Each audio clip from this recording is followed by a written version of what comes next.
Good evening everyone and welcome to Match of the Dre. I'm joined by Roy Keane and Micah Richards, and on today's special programme we are looking at the Park Life League at David versus Goliath, top v bottom, Wild Park the Bus versus BSMS.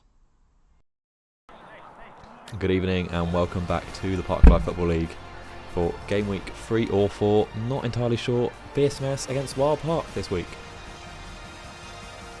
Game week 5. And there we see Dylan Early Days with a McDonald's bag running across the pitch. That is one of the out of context Wild Park the Bus things. Not really sure what was going on there, but maybe he's eaten it, maybe he hasn't. He's waving at it, we all know, we've all seen it. Starting lineup, as you can see, is in front of you now. We've got Chris at right back, Owen at right centre back, Kieran on the right wing, Chipling and Bromley and Nath somewhere in the middle, Ollie Smith there as well, Danny and American Matt. Long ball straight away from kick-off, through ball to Chipling, Chipling takes down. Oh, it's an unlucky, almost a goal straight from kick-off for Wild Park there. Straight to Ollie Chipling again, a very nervous start from BSMS in this game. Ball comes in, Chipling goes for it again. The ginger man receives the ball calmly and deals with the situation. Cucurella, Matt with a great interception there, gets it down the line to Danny. Danny into Ollie Chipling. On loan here from Taurus Athletic, yet to sign for the club. The captain, Nath, putting some pressure on. Chris with a good backheel interception. Comes back to the man from BSMS and they're in down the left wing with this man in the orange boots. Chris working hard to get back. Good to see. Ball comes in, James, Alex. Ooh, what's going on there? Looks like a goal kick. Alex trying to spread his legs for James Coulson, but James denying that opportunity, probably wisely. You would not see a throw-in that bad from Wild Park the Bus, that's for sure. Oh, and no, you will. There's an awful throw-in, even worse than Chris. Makes me eat my words. That is shocking football, but you only see that on a Wednesday at the Park Life. That ball comes calmly through to James Coulson. Taking over the reins in goal this week. A good player, young player. Not much promise, but he is young, so I guess you can say he might have promise. Bouncing around the BSMS box here. Good bit of territory for Wild Park, though not really any chances coming from it. Ball goes long. Owen Barnes wins his first header of the season. Cucurella, lovely ball from Cucurella on that left foot. Through it goes. James Coulson comes flying out. Does very, very well there. Just like he does, come flying out in Manton Road when he senses any other individual has come to join him in the house. The lonely bastard. Like the classic American is there, likes a hold up, likes a hostage situation. Terrible pass from BSMS and Chipling springs on that. Back to Nath, the captain, looks out wide. Lovely ball to Kieran, perfectly weighted. Kieran down the line, what can he do? Looks to go first time into there, but Malfoy's there to sweep up for Slytherin. Danny, oh lovely feet from Danny. Oh, that's really good. The overseas player there doing very well for us. Oh, Matt, 2-on-2. Little bit of a threesome going on at the back here. Oh, he's not winning that. He's not a fan of those. They're not called Zoe. Gets the ball out. Alex does well in the cover. Number 8 here. Ball comes in. Not dealt with. Matt McCulloch there running like when he sees a girl he likes in prison, in the cheese room. He gets there in a no matter of time. Get her a double vodka coke. Sorted. Long shot from the left back. Oh, and a very good save from James Coulson there. Like when he saves his Clash of Clans, otherwise known as his cock. Oh, another car leaves the Falmer premises. I hope that man has had a good day. Or woman for that matter. Up it goes. No header one from Wild Park. Danny with a lovely little turn. That is brilliant from the man that they call the 360. Because he can see everywhere. Lots of appealing. Play to the whistle, lads. That's what you're taught when you're a child. Unless you're a child that's come into the presence of Dylan, then you're taught other things. Number 45 goes through and he's buried it. 1-0 to BSMS. Wild Park the Bus go down 1-0. No, battling away in the midfield. Chipling again. Finds it out wide. Is Kieran going to get there? No, he's not. This linesman has given it their way this time. Kieran looks perplexed by that decision. Much like he looks perplexed when we all ask him where he is every week. Because he doesn't know himself. Sun's setting at Falmer and Sun probably setting on Wild Park the Bus's title hopes as we're 1-0 down and we have another shot. Ball comes over the top there. James doesn't decide to come. Number 2 is in. And he coolly slots it away. 2-0 to BSMS. Not much to say from a Wild Park the Bus point of view. Alex McInnes looks absolutely knackered. He definitely went out to arch Tom by the orange boots. Flicked on again by our own player and number 2 is in. on the left wing here. Number 2, number 7, working hard to get in the middle. Cuts back again. Good feet. Is that gone in? Yep, it's a fantastic goal. Owen Barnes gets turned into more of a giraffe ornament there than an actual giraffe. Loses the fruit twigs off his tree. And that is now 3-0 to BSMS. Ollie Smith fuming with what's happened out there. Throws his shirt in disgust. And oh my goodness. I'm having a phone call come in. That is the Metropolitan Police wondering why Dylan Wood is entering the field of play. But then again, they can't stop him because he thinks it's a field of play ground. And he thinks there might be children nearby. Oh, what's happened? Is that a fight breaking out?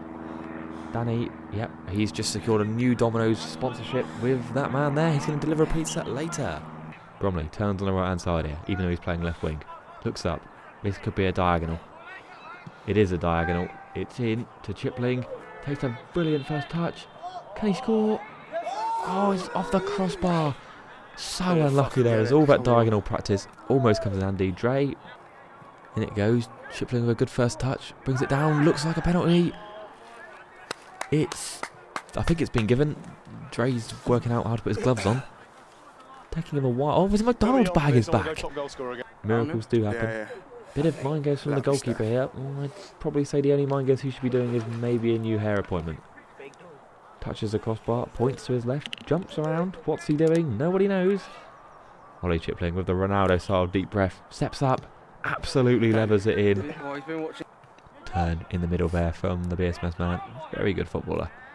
Ball through, Orange Boots is through. Alex McInnes, very quick. Quick off the mark, quick to the nightclub, and definitely quick to go pour himself a pint. Dylan Wood there has played now 10 minutes on the pitch and hasn't touched the ball. But again, oh, there it is. What a touch from Chris. That's the flair trait on FIFA. Lets the ball bounce off the ground into his face. Expert control. And there goes the half-time whistle. My thoughts on that first half? Shit, to be honest. No idea how he even scored a goal, and I think the reactions of the players sum that up there. There's Ollie Smith, clearly calmed down from that fit of rage earlier. Needs a cigarette, maybe 2, maybe 3. Here we go, we rejoin the action here. Not sure what happened to the earlier footage, can only have been corrupted. Maybe he didn't touch the football, that's why it had to be deleted. He's still on the pitch though, fair enough. 20 minutes, good shift. Longer than he lasts in most situations in his life. Andre Goncalves there also spotted onto the pitch. Utilised more of a utility man in this stage of his career. Couple of performances in goal earlier in the season. Couple of performances at the Amex as a steward. But now, a roaming centre mid. Well, I don't know if he knows how to play centre mid, so we'll just call him a football player. Every time Wildpart does play. Oh, where's Cucurella on the sideline? Hope he's having a good day. Just run the show a bit. Nice view of his right arm here. Oh, there's football going on. Andre, thinking about a tackle. This could be a penalty if I know him. It isn't. Comes to number 8. Wody! It's not gone in. It's not gone in. It's gone over the bar. Panic over. The comeback is still on as Dylan adjusts his shin pad. And there's Cucurella again. A readjustment here as Andre's gone to either left back or linesman. It's linesman.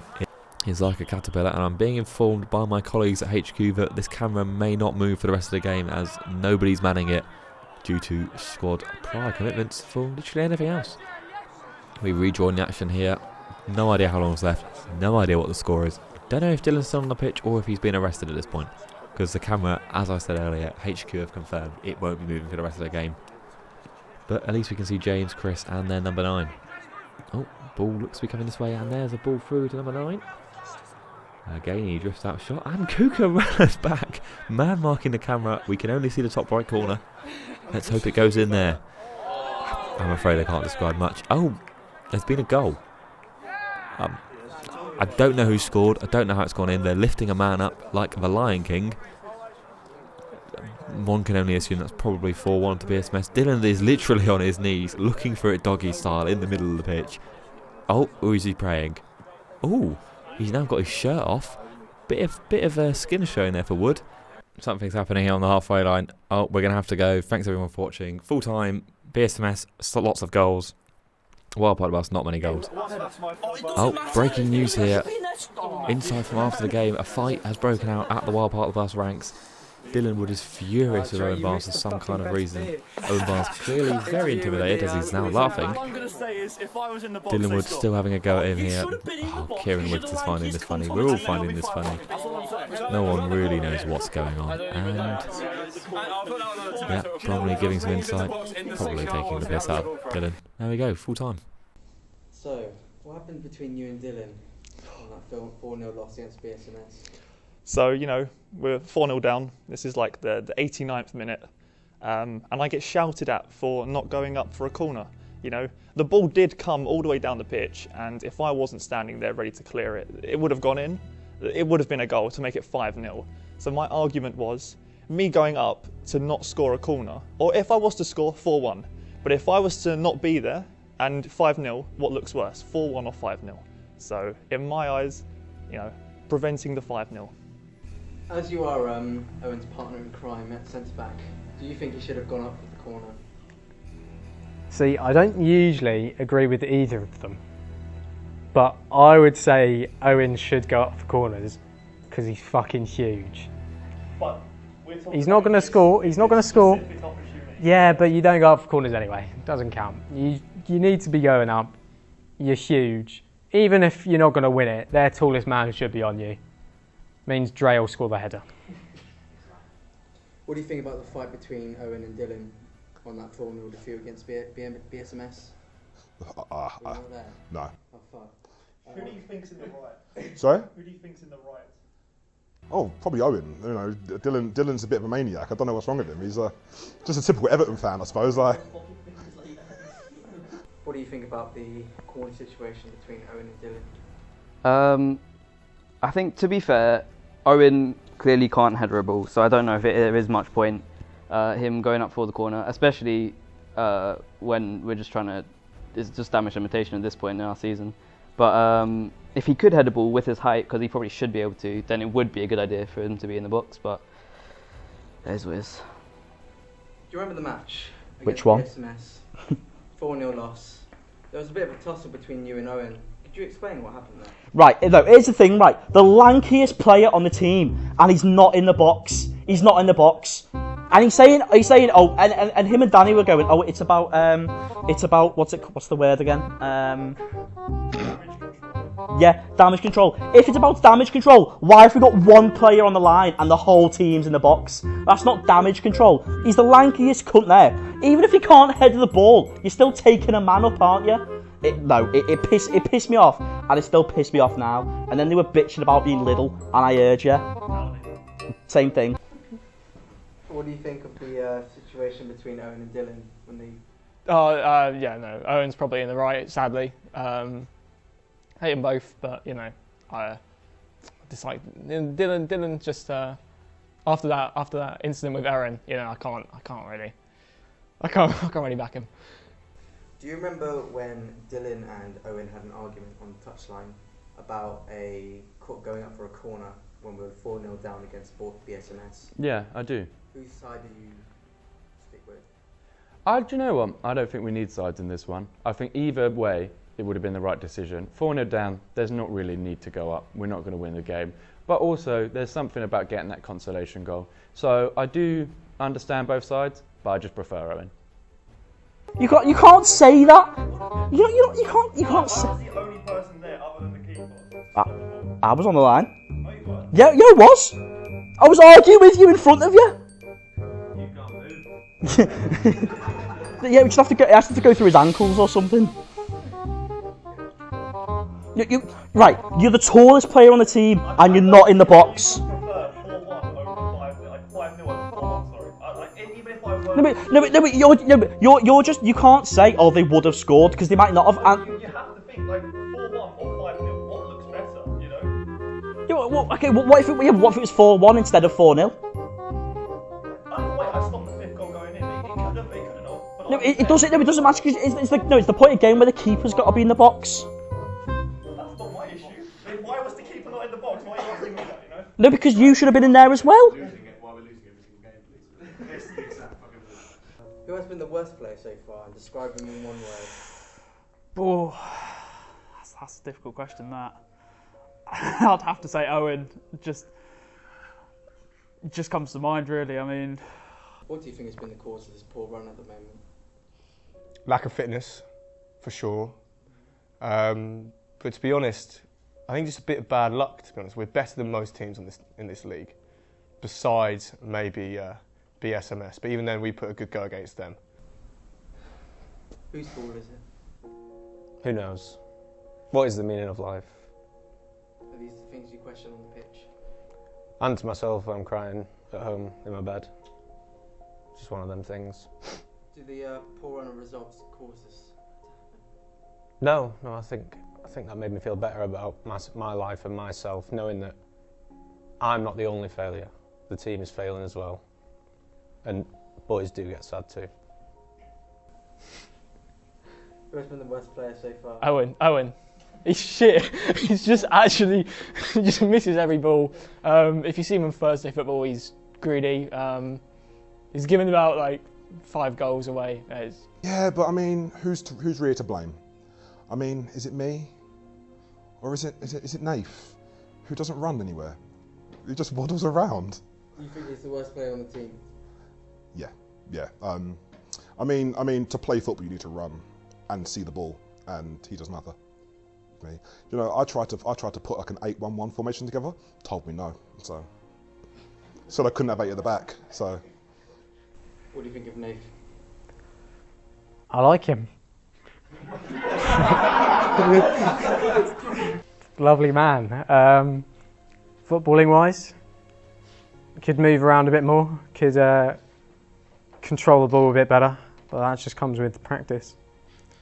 And he's got no time left to practice. Who's been the worst player so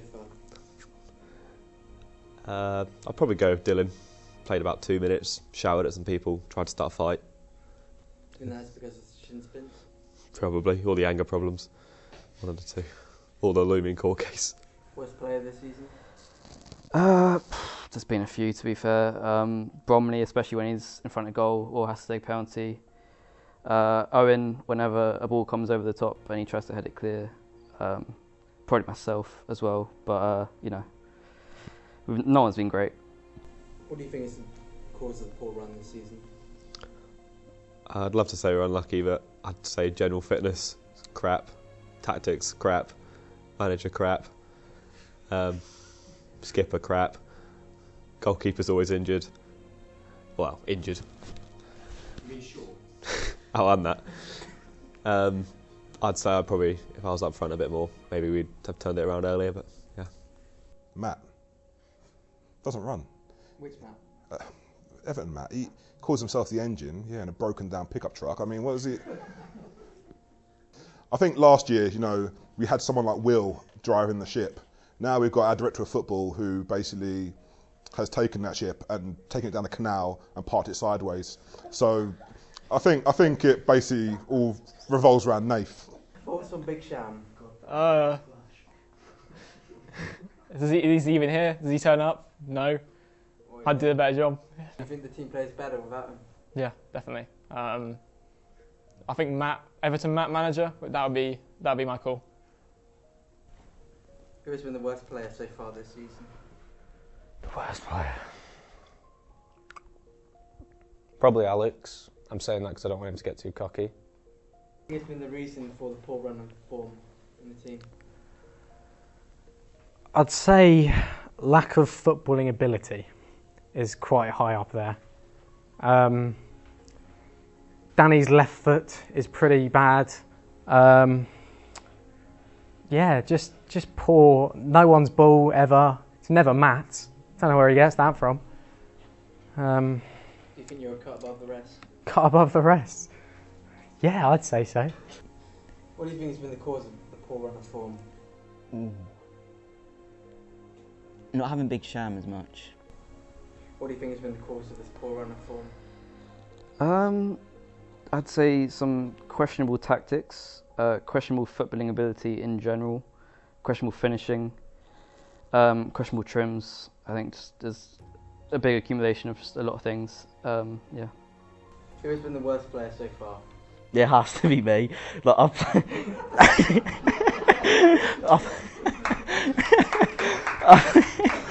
I think I played like one league game fully, and I was just moaning about my shins the whole time. My best game was probably the first pre-season game I played. What do you think has been the cause of this poor run of form? Dylan's absence. I think that's a vital part of the spine of the team. What do you think has been the cause of the poor run at the moment? Owen. What do you think has been the cause of the poor run of results recently? I think the biggest problem was inconsistent formation and not having a squad turn up every week. We were shifting a lot, things weren't really fitting into place. Well, what do you think? If there was a poor run of thing, what do you think the problem was? Because we can't pass the ball. Is that everyone or is it? It's everyone, yeah. Not me. Everyone else. Who's been the worst player so far? Bromley. Easy. Stone Cold, just shit. Thoughts on Ollie Bromley? Whipped. But egotistical. He's bagged a 6 out of 10, and all of a sudden he's just, his ego's inflated. He asked why the kitchen stove dirty but doesn't wash up. Fuck him. Chaos at Wild Park. Tensions are high, morale is low, and most importantly, Big Sham is missing. Something needed to change. Even though we had the most goals conceded, we decided to sign a striker. But who? Next time on Last and Furious. I think it was a very good signing. Japanese my 1-2 love. Pushed and pushed and pushed. Couldn't get him. Too many players. I think it was clear from that first night how he came out of us. Is he asking for a substitution? Surely not. He is. He's asking for a substitution, but he's... Oh, no way! Big Sham comes on and the camera is vibrating